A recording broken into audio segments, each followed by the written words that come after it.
Going to question 26 now. When we see these bullet points, we know it's a rhetorical synthesis question. And for those, you want to first find out what you should be looking for. If multiple answer choices fit that, then you can use the bullet points to differentiate between those answer choices. So what are we looking for here? The student wants to summarize the study. So we need an entire summary of a study. Which of these don't even sound like a summary? Let's see. For a 2019 study, the researchers collected data on the attempts to land at cliffside nesting sites in different wind conditions.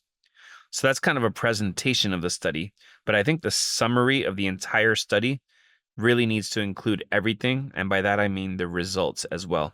So I'm not loving this answer choice, but if there's not a better one, maybe we'll come back to it.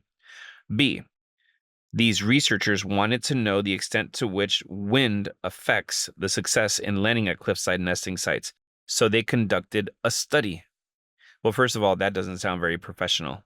But once again, just like A, it's kind of giving us the impetus for the study, the reason for the study. But if it's a summary, it should include more, namely the results. But we kind of know B is more wrong than A just because of that awkward, so they conducted a study. C, knowing that auks often need multiple attempts to land at their cliffside nesting sites, Emily Shepard studied the bird's success rate, which was only around 20% in some conditions.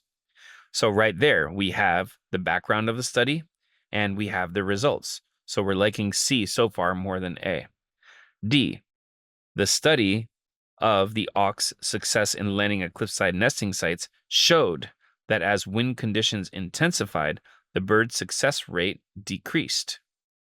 So now this one's even better because yes, it's presenting the study right there, and it's giving the results. But these results are better than the others because in the first situation, we're hearing the success rate was 20%, but nothing really about the significance of that or why that matters.